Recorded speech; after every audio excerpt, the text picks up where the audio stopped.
સેલવાસમાંથી એક ચોંકાવનારો બનાવ સામે આવ્યો છે, જ્યાં કારમાં બાળકને એકલું છોડવાની વાલીઓની બેદરકારીને કારણે ગંભીર પરિસ્થિતિ ઊભી થઈ હતી. મળતી વિગતો મુજબ વાલીઓ બાળકને સાથે લઈને આવ્યા હતા, પરંતુ કામ માટે બહાર નીકળતા બાળકને કારની અંદર જ એકલું મૂકી દીધું હતું. કારમાં ઓટોલોક સિસ્ટમ હોવાના કારણે વાલીઓ બહાર નીકળ્યા બાદ કાર આપોઆપ લોક થઈ ગઈ હતી. લાંબો સમય વીતી જતા બાળક કારની અંદર જ બૂમાબૂમ કરવા લાગ્યો.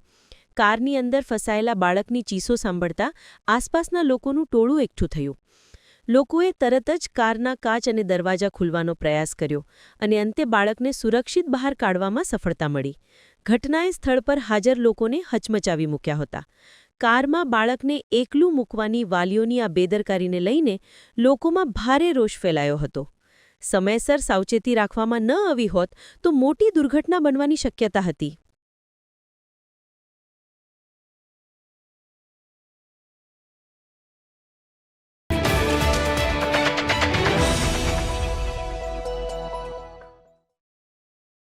વલસાડ જિલ્લાના ડુંગરા પોલીસ સ્ટેશન દ્વારા ગેરકાયદેસર હથિયારો સામે ચાલી રહેલી રાજ્યવ્યાપી ડ્રાઇવ દરમિયાન આજે મોટી કાર્યવાહી હાથ ધરવામાં આવી છે. છીરી વિસ્તારમાંથી 2 ઈસમોને 2 પિસ્ટલ અને 14 જીવતા કારતૂસ સહિત કબજે કરીને ધરપકડ કરવામાં આવી છે. પોલીસ મહાનિદેશક વિકાસ સહાયના માર્ગદર્શન હેઠળ સમગ્ર રાજ્યમાં ગેરકાયદેસર હથિયારો તથા રાષ્ટ્રવિરોધી પ્રવૃત્તિઓ સામે ખાસ અભિયાન ચલાવવામાં આવી રહ્યું છે. આ અભિયાનને આગળ ધપાવવા સુરત રેન્જના આઈજી પ્રેમવીરસિંહ તેમજ વલસાડ જિલ્લા પોલીસ અધિક્ષક યુવરાજસિંહ જાડેજાના સૂચન હેઠળ ડુંગરા પોલીસ સ્ટેશનની વિશેષ ટીમ વિસ્તારમાં કડક ચેકિંગ કરી રહી હતી. આ દરમિયાન 22 નવેમ્બર 2025ના રોજ હેડ કોન્સ્ટેબલ સમ્રાટભાઈ ભુદરભાઈને છીરીના વલ્લભનગર ગેટ પાસે 2 શંકાસ્પદ વ્યક્તિઓ હથિયારો સાથે ફરતા હોવાની ચોક્કસ બાતમી મળી હતી. બાતમીના આધારે પોલીસ ટીમે રેડ કરીને ફિરોઝ અહેમદ મકબૂલ હસન અંસારીને પકડી પાડ્યો હતો. શંકાસ્પદ પાસેથી નીચે મુજબનો મુદ્દામાલ કબજે થયો: 2 નંગ પિસ્ટલ, કિંમત ₹20,000, 14 નંગ જીવતા કારતૂસ, કિંમત ₹1,400, મોબાઈલ ફોન, કિંમત ₹500. પોલીસ તપાસ દરમિયાન ખુલ્યું કે આ હથિયારો ફિરોઝ અંસારીએ બિપિન બૈજનાથ મંડલ રહે કંચનનગર છીરી પાસેથી મેળવ્યા હતા. બંને વ્યક્તિઓ ગેરકાયદેસર હથિયાર વેપારમાં સંકળાયેલા હોવાની શંકા વ્યક્ત કરવામાં આવી છે. પોલીસે બંને સામે આર્મ્સ એક્ટ કલમ 25(1), 25(1)BA તથા ગુજરાત પોલીસ એક્ટ કલમ 135(1) હેઠળ ગુનો દાખલ કર્યો છે. આ સમગ્ર કેસની વધુ તપાસ પોલીસ ઇન્સ્પેક્ટર SP ગોહિલ દ્વારા કરવામાં આવી રહી છે. પકડાયેલા આરોપીઓના નામ: ફિરોઝ અહેમદ મકબૂલ હસન અંસારી, રહે છીરી, પપ્પુભાઈની ચાલી, મૂળ ઉત્તર પ્રદેશ; બિપિન બૈજનાથ મંડલ, રહે કંચનનગર, છીરી, મૂળ બિહાર. આ ઓપરેશન સફળ બનાવવા PI SP Gohil, PSI SJ Parmar, HC સમ્રાટભાઈ ભુદરભાઈ અને સમગ્ર પોલીસ સ્ટાફની કામગીરી પ્રશંસનીય રહી.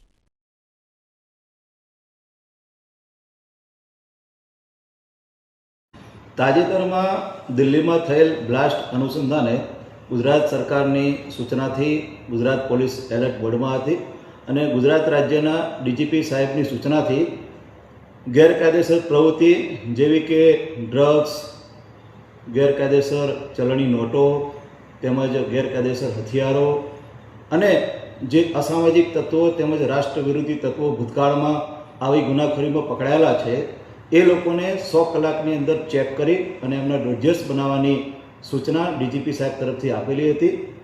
આ સૂચના અનુસંધાને સુરત રેન્જના પોલીસ મહાનિદેશક શ્રી પ્રેમવીરસિંહ સાહેબ તેમજ વલસાડ જિલ્લાના પોલીસ અધિક્ષક શ્રી યુવરાજસિંહ જાડેજા સાહેબની સૂચનાથી વલસાડ જિલ્લાની તમામ પોલીસ સ્ટેશનની અલગ અલગ ટીમો આ પ્રકારના અસામાજિક તત્વો તેમજ રાષ્ટ્ર વિરોધી પ્રવૃત્તિમાં સંડોવાયેલા ઈસમોને ચેક કરવાની ઝુંબેશ હાથ ધરવામાં આવેલી અને આ 100 કલાકની અંદર વલસાડ જિલ્લા પોલીસ દ્વારા આશરે 250 જેટલા લોકોને ચેક કરવામાં આવેલા છે. અને આ કામગીરી દરમિયાન ડુંગરા પોલીસને માહિતી મળેલ કે ડુંગરા પોલીસ સ્ટેશન વિસ્તારના છીરી વિસ્તારમાં આવેલ ઈસમો પાસે ગેરકાયદેસર હથિયારો છે. જે માહિતીના આધારે ડુંગરા પોલીસે બાતમી આધારે આ બંને ઈસમોને પકડેલા છે. આ બંને ઈસમો પાસેથી 2 પિસ્તલ તેમજ 14 જેટલા જીવતા કારતૂસ પકડાયેલા છે. જે બંને ઈસમ પકડાયેલા છે તે પૈકી એકનું નામ છે ફિરોઝ અંસારી, જે મૂળ યુપીના અયોધ્યા જિલ્લાનો રહેવાસી છે. બીજો ઈસમ છે જેનું નામ છે BP મંડલ, જે મૂળ બિહારના બાંકા જિલ્લાનો રહેવાસી છે. ફિરોજ અંસારી છે એ છીરી વિસ્તારમાં દરજી કામ કરે છે અને બિપિન મંડલ છે જે પ્રાઇવેટ કંપનીમાં નોકરી કરે છે. આ બંને ઈસમો આ ગેરકાયદેસર હથિયારો, પિસ્તોલ અને જીવતા કારતીસ ક્યાંથી લાવ્યા હતા, કેવી રીતે લાવ્યા હતા, એનો શું ઉપયોગ કરવાના હતા, આ બાબતની તપાસ કરવા માટે ડુંગરા પોલીસે આ બંને ઈસમો વિરુદ્ધ આર્મ્સ એક્ટ મુજબનો ગુનો દાખલ કરેલ છે. બંને ઈસમોની ધરપકડ કરેલ છે અને બંને ઈસમોના રિમાન્ડ મેળવી અને આગળની તપાસ ચાલુમાં છે. વાપીનો ઇતિહાસ જોતા આ કેટલો ગંભીર ગુનો કહી શકાય? જે પ્રમાણેના હથિયારો આ ઈસમો પાસેથી પકડાયા છે એ બહુ ગંભીર બાબત છે અને આ ગંભીરતાને ધ્યાનમાં લઈને જ ડુંગરા પોલીસે ગુનો દાખલ કરેલો છે. બાતમી આધારે હકીકત મેળવી છે, બંને ઈસમોને પકડ્યા છે અને ખરેખર આ હથિયારો ક્યાંથી લાવ્યા હતા, કોને આપવાના હતા, એમનો ઉદ્દેશ શું હતો, એ બાબતની ઝીણવટભરી રીતે પોલીસ તપાસ કરી રહી છે.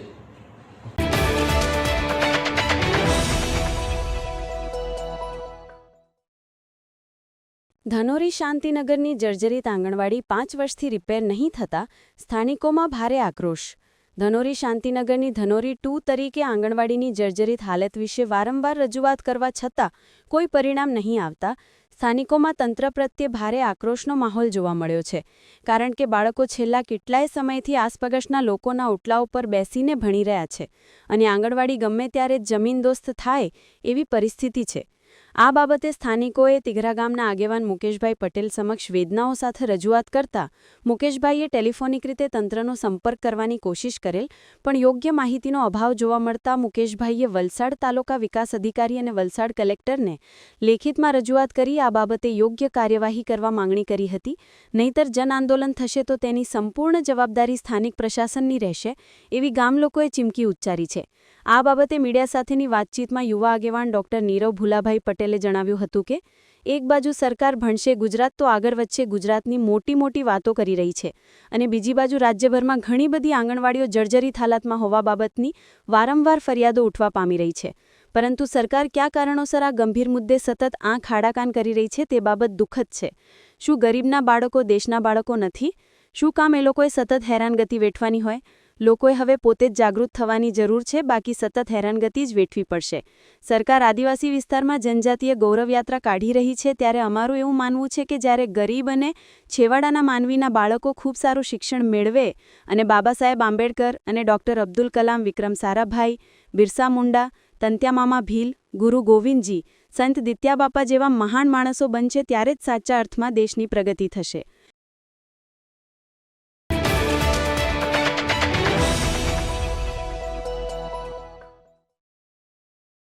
વલસાડ જિલ્લાના નંદાવાલા ગામ નજીક આજે એક અકસ્માતની ઘટના સામે આવી છે. આઈશર ટેમ્પોની બ્રેક ફેલ થતાં ટેમ્પો નિયંત્રણ ગુમાવી બેઠો હતો અને ત્યારબાદ ખાડીના ડિવાઈડર સાથે જોરદાર અથડામણ સર્જાઈ હતી. મળતી વિગતો મુજબ ટેમ્પો પૂણાથી મશીનના સ્પેરપાર્ટ લઈને અમદાવાદ તરફ જઈ રહ્યો હતો. સફર દરમિયાન અચાનક બ્રેક ફેલ થઈ જતાં ચાલક ટેમ્પો નિયંત્રણમાં રાખવામાં નિષ્ફળ રહ્યો અને ડિવાઈડર સાથે ઠોકર મારી હતી. જો કે અકસ્માત ભારે હતો, પરંતુ ચાલકનો ચમત્કારી બચાવ થયો છે, જે રાહદારીઓ અને સ્થાનિક લોકોમાં રાહતનો વિષય બન્યો છે.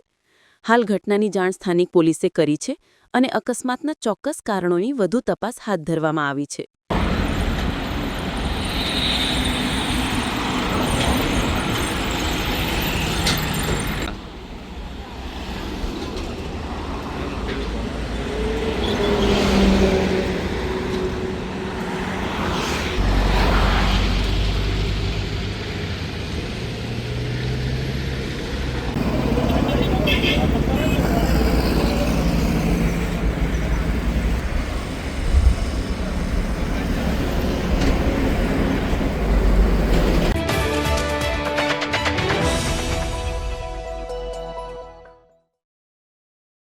વલસાડ જિલ્લાના વાપીમાં ફરી એકવાર આગની ઘટના સામે આવી છે. મોડી રાત્રે સલવાવ વિસ્તારમાં આવેલ ખુલ્લા મેદાનમાં સ્ક્રેપના ભંગારના મોટા જથ્થામાં અચાનક આગ લાગી હતી. પ્રાથમિક માહિતી મુજબ ખુલ્લા મેદાનમાં મોટી માત્રામાં સ્ક્રેપ સામગ્રી રાખવામાં આવી હતી, જેના કારણે આગે થોડા જ સમયમાં રૌદ્ર સ્વરૂપ ધારણ કર્યું અને ધુમાડાના ઘેરા ગોટા દૂર સુધી જોવા મળ્યા હતા. ઘટનાની જાણ થતાં જ વાપી ફાયર વિભાગની અનેક ટીમો તાત્કાલિક સ્થળ પર પહોંચી હતી. લાંબી મહેનત બાદ ફાયર ફાઇટર્સે આગ પર કાબૂ મેળવ્યો. સદનસીબે આ ઘટનામાં કોઈ જાનહાનિ થઈ નથી. આગ લાગવાનું ચોક્કસ કારણ હજી અકબંધ છે અને ફાયર વિભાગ દ્વારા તપાસ હાથ ધરવામાં આવી છે.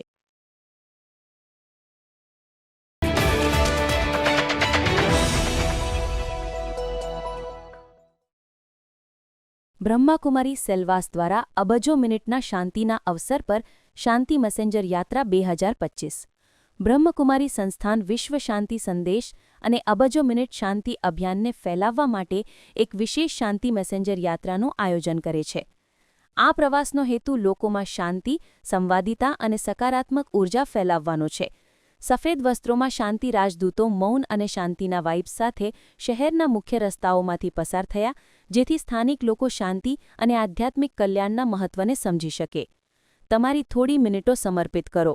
સિલવાસાની આ શાંતિ સંદેશવાહક યાત્રા પણ આ વૈશ્વિક ચળવળનો એક ભાગ છે, જે તણાવ અને અશાંતિના સમયમાં સકારાત્મક સંદેશ ફેલાવી રહી છે. આ પ્રવાસ દ્વારા બ્રહ્મકુમારી સંસ્થાને સમાજના તમામ વર્ગોને તેમના જીવનમાં અને દરરોજ પોતાની અંદર શાંતિ અપનાવવા પ્રેરણા આપી. શાંતિ લડો. શાંતિદૂત યાત્રાએ જનતામાં ચેતનાને જાગૃત કરી કે શાંતિ ચોક્કસ વ્યક્તિની આંતરિક સ્થિતિથી શરૂ થાય છે અને જ્યારે આપણે બધા સાથે મળીને શાંતિની મિનિટો એકત્રિત કરીએ છીએ ત્યારે તે સામૂહિક શક્તિ વિશ્વને સકારાત્મક દિશામાં ફેરવી શકે છે. શાંતિ, પ્રેમ અને આધ્યાત્મિક ઊંચાઈઓ ફેલાવવા માટે, જેથી આપણે બધા સુખી, સમૃદ્ધ અને તણાવમુક્ત સમાજનું નિર્માણ કરી શકીએ.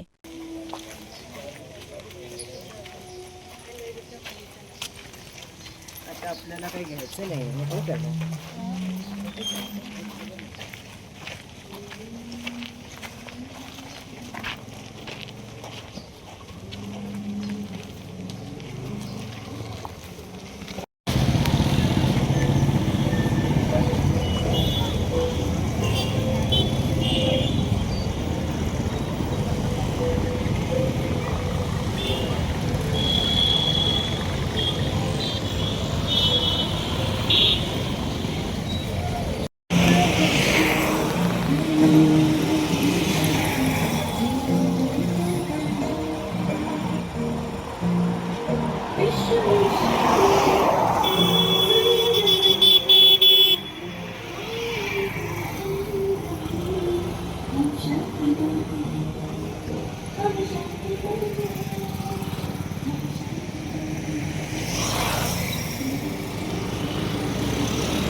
ओम शांति.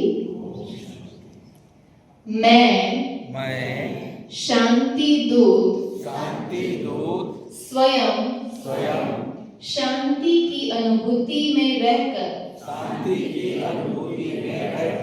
प्रतिदिन सर्वप्रति शांति के वाइब्रेशन फैलाऊंगा. मैं शांति वाणी और व्यवहार से सभी को शांति, सुख, स्नेह का अनुभव कराऊंगा. मैं शांति का अवतार कोई भी परिस्थिति या वातावरण में शांत मूर्त स्थिति में रहूंगा. ओम शांति. ओम शांति.